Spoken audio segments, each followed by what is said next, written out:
Oh, I think I'm recording. Yeah. I'm not seeing where. Ah, there it is. Obviously, I'm filming from home, so the setup's a bit different. Just want to make sure that I was filming. I think the sound's right. Um, yeah, so today is Thursday, May. What day is today? May 22nd, 2025. And this is my mental health vlog. Yay! Um, Doing better than was doing yesterday. And actually, I thought this morning, or this around 1, 2 in the morning when I was, waking up. I don't sleep well. I will, particularly if I'm anxious about something, I will only sleep about 2, 3 hours at a time and then wake up, if I'm lucky. Last night, I almost got up because I thought I was entering a hypomanic phase, and maybe I am. I don't feel as energized as I did last night. Hypomania, basically. So damn near every major depressive episode that I have, one of the indications that I know that it's ending is that I feel very energetic and overly positive, or at least overly positive with relation to my normal baseline, particularly my depression baseline. But I kind of talked myself out of getting out of bed because one of the traps that I fell into, particularly in my 20s, was I would use that time. My hypomania usually lasts about 1 to 2 days. I would use that time to try to make up work, basically. All the things that I neglected during my depression, I would try to clean the slate, get all of that done all at once. And so obviously I burned myself out.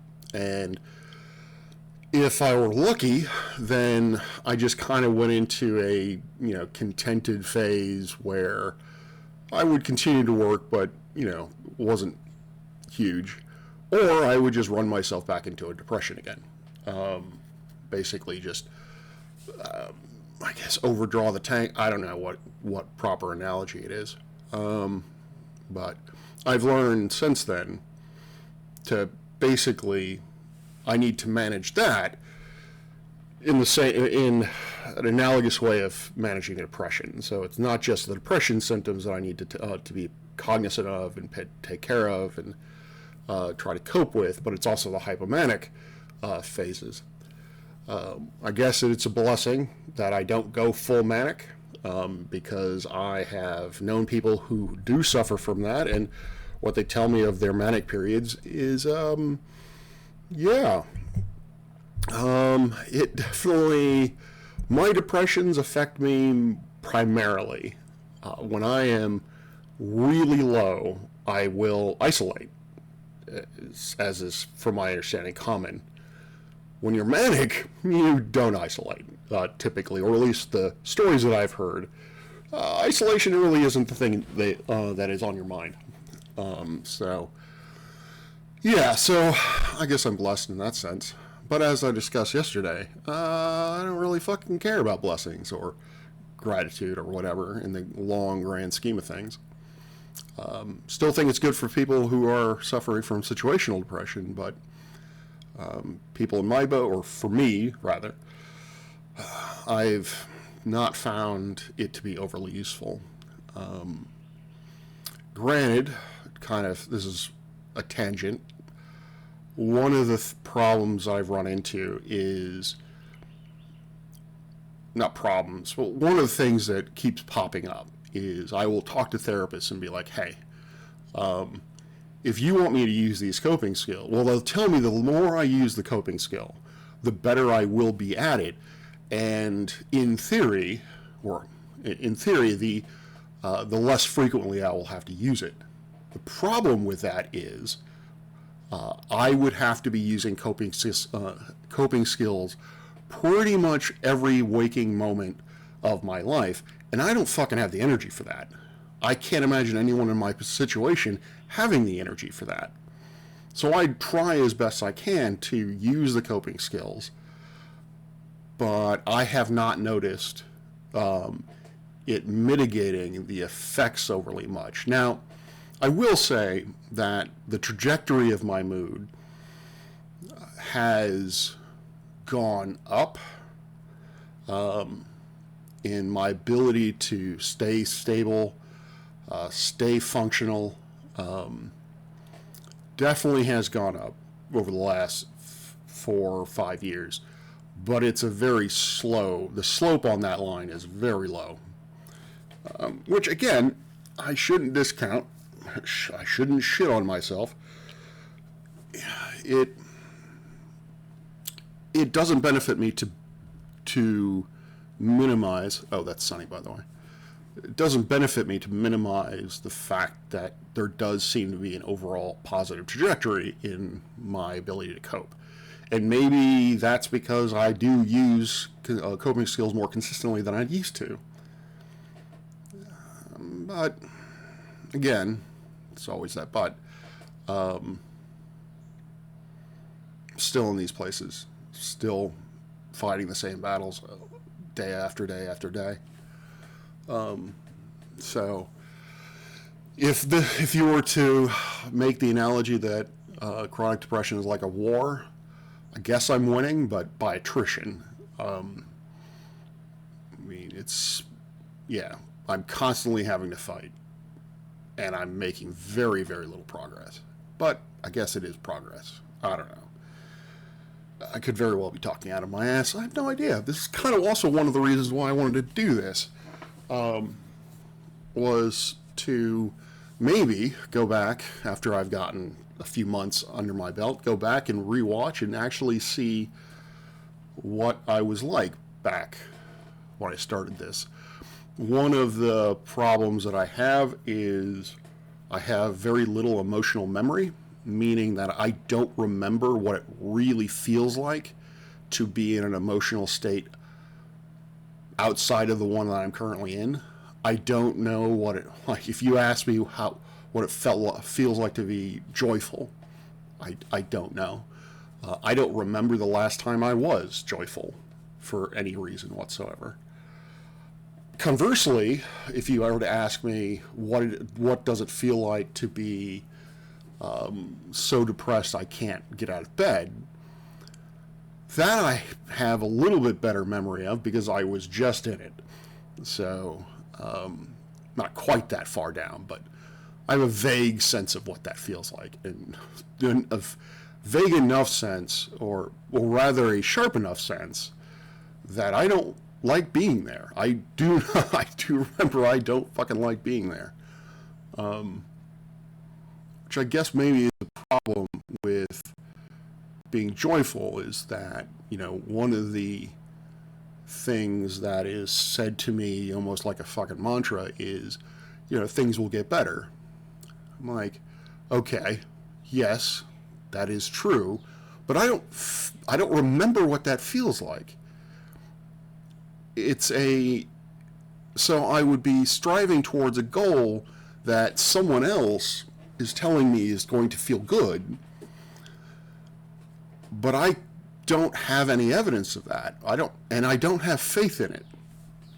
I don't have faith that when they tell me things will get better, that it will be worth the bullshit that I have to deal with now and have dealt with in the past, like I was saying yesterday. So, there's that to chew on.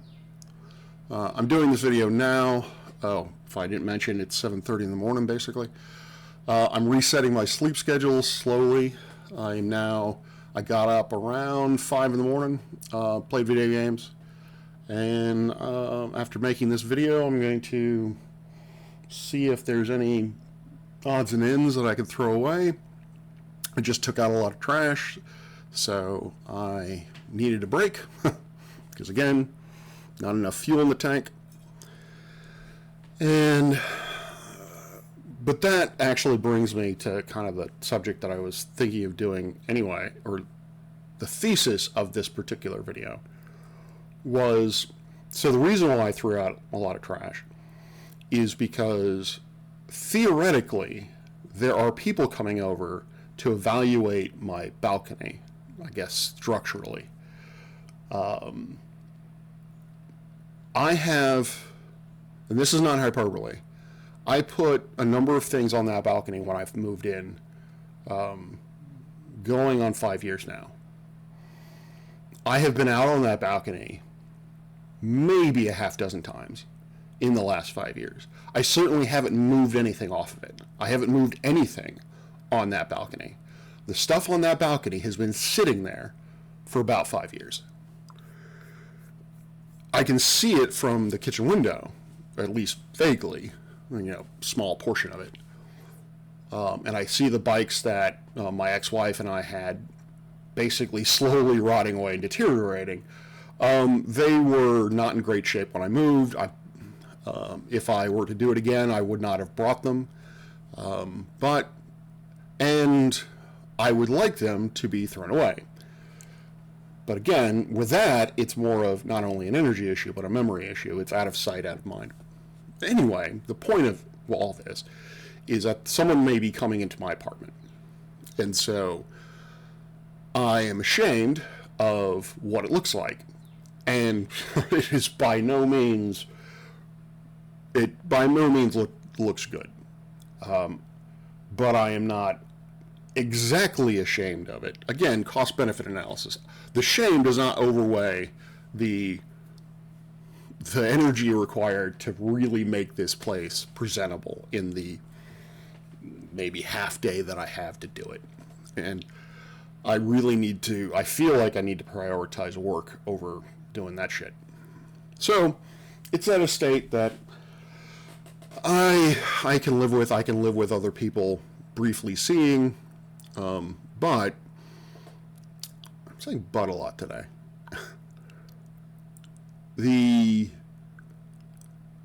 What this reminds me of, or what this is an illustration of, is that my life has always been reactive.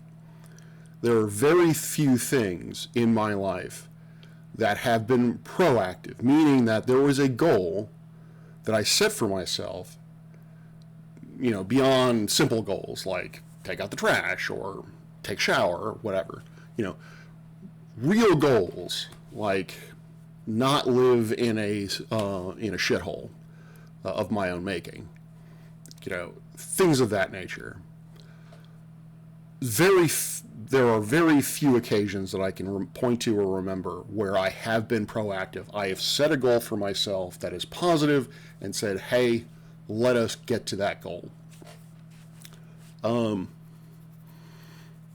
even less so of actually attaining those goals. I do have a goal right now, a professional goal right now that I am making progress towards, but I'm running into the same problem that I always run into, which is my perfectionism. I don't feel as if I am the right person to do this. I feel as if, I'm going to fuck this up in some way, or it's not going to be very good. I need to get this idea approved through the upper echelons, primarily my department chair, because it is going to require funds. I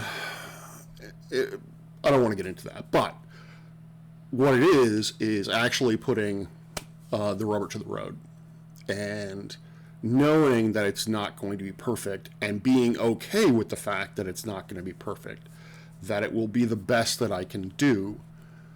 And even that is problematic in that, they say, oh, even if you fail, you tried your best. Did I try my best? I've never really felt that I have. But there again, that's a me problem in that it's my depression that's getting in the way, or it's my perfectionism getting in the way.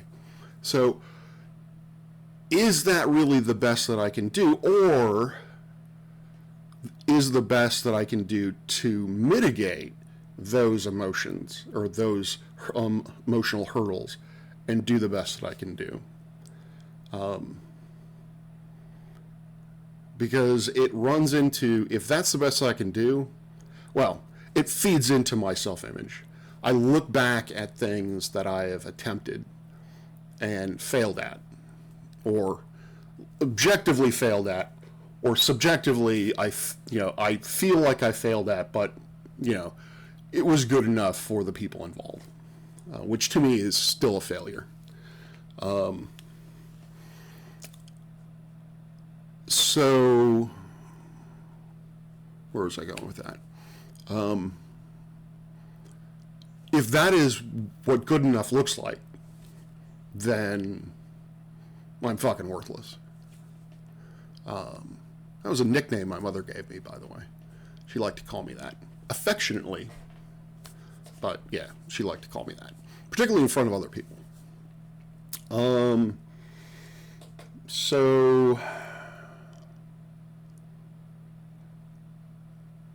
So yes, it's always been proactive, or reactive rather than proactive. Even my degree was reactive in a way. So I got fired from Emory University. I worked there for 7 years, and it's a long bullshit story, which I may or may not get into later on. But the funny thing is, I probably should have lost that job earlier because of my inability to maintain my teaching responsibilities, because of the fact that I was not coping well with my depression. I was not taking responsibility for it. So there were a lot of things about my work that were not great. And so, in my mind, worthy of being fired. That's not why I got fired. I got fired for political bullshit reasons. And it was worse because I can no longer work for the Emory University system ever again. I have been completely blackballed from that. There was a position that opened up in the department there that I used to work for. I think this was at this point probably 10 years after the fact. And I just floated the idea to that department chair. I was like, hey, if I were to apply for this, would I be able to get it? Basically, is my ban still in effect? Yep, still there. So, fuck Emory University. The only reason why I considered it is that what little social network I have physically is in Atlanta. So, and so I considered the idea of moving back to Atlanta, taking the job, moving back to Atlanta if I were to get it. At this point, I love my job here enough that if for me to move back to Atlanta, it's got to be a good offer. It's got to be a good place. So anyway, I got fired, and I was like, and with that sort of ban, I highly doubted that I would be able. I mean, getting a letter of rec is basically out of the fucking question from most of the faculty there. There was one guy, my supervisor, who stuck up for me, and basically he was a mentor of mine in a way. He would have given me a good rec, but I would not. I don't think I would have gotten. I couldn't manage to get a couple more recs. So I was like, it's going to be very difficult for me to actually get another teaching gig. So I'm like, well, fuck, what are my options? I could get a Joe job, work at McDonald's, work at, Walmart, or effectively try to get some kind of gig that could turn into some kind of career that I would have absolutely no fucking interest in. Or I could go back to get my PhD, and that's what I did. I had previously tried a few years earlier, but I realized that I liked my paycheck more than I liked trying to complete my PhD. But that problem, I didn't have that problem anymore because there was no paycheck. So I'm like, fuck it, let me go and try this. And so that succeeded. But even still, that was reactive. I reacted to the fact that I had no fucking job, and my job prospects were, in my mind at the time, non-fucking existent in terms of jobs that I actually would give a shit about. But, it worked out. And, I got it. Um, and so I don't like the fact that my life is reactive. I don't, that's top three. If I could change aspects of my life, one of the top, being more proactive rather than reactive is definitely top three. Things that I could change about my personality or the way that I do things, that would be top three. But I have absolutely no idea how to do that. I suspect I would have to have more faith in myself. I would have to have a better self-image. I would not, because, imposter syndrome is a bitch. That's the idea that I am not actually capable of doing the job that I'm currently doing. So the idea that I would be capable of doing above and beyond that is, of course, silly. So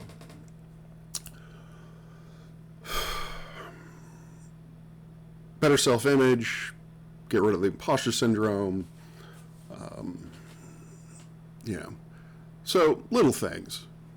I'll get to that this weekend. Take care of it. And that's the crux of it. A lot of what I'm dealing with, or a lot of the changes that I want to make in my life, such as not live in a shithole of my own making, have to stem from, or have one component of it is self-image.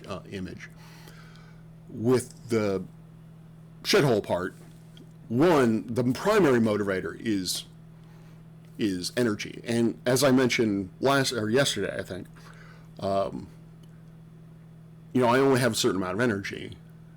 And so not living in a shithole is lower on the priority list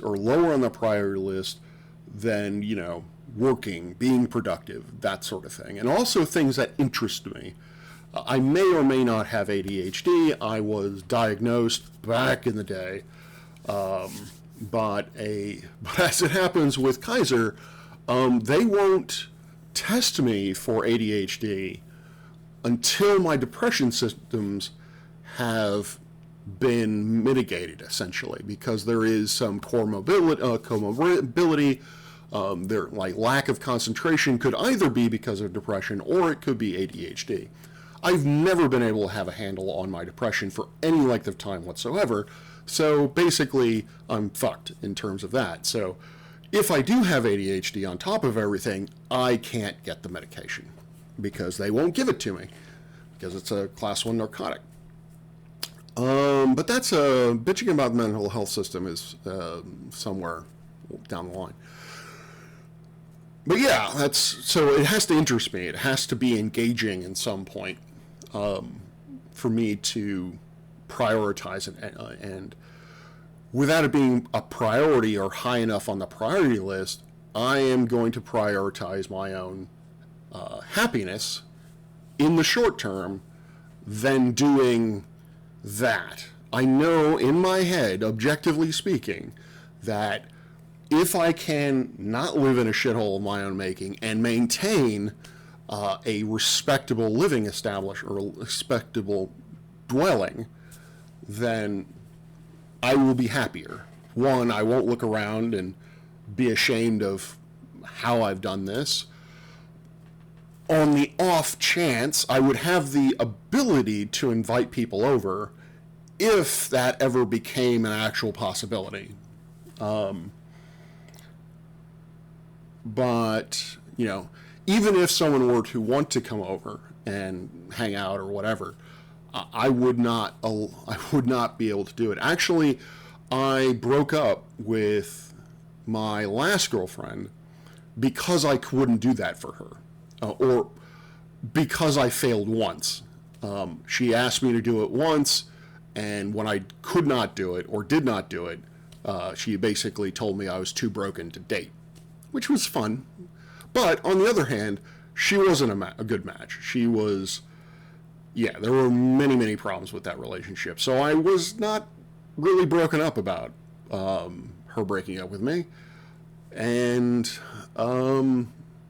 it was the too broken to date part that stung. Because there is some truth to it. There is more than a little truth to it.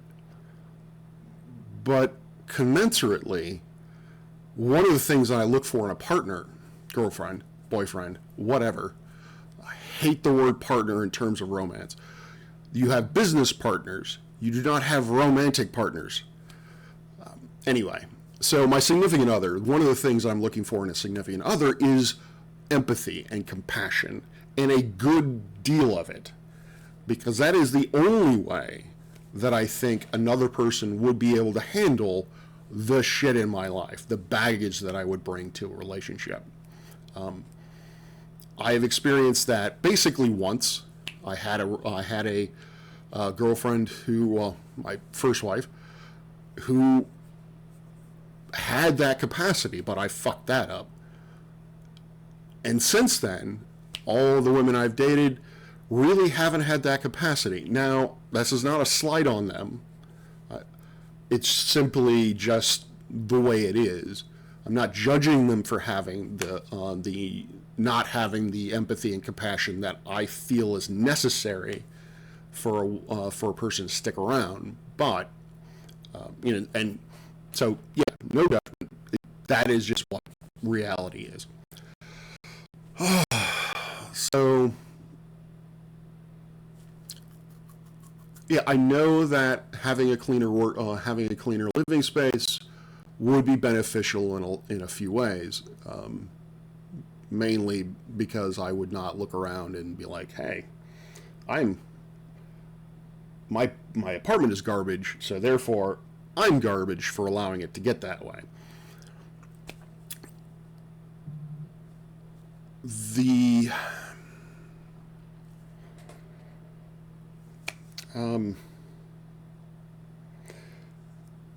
But I have a theory on that one, or a hypothesis rather, is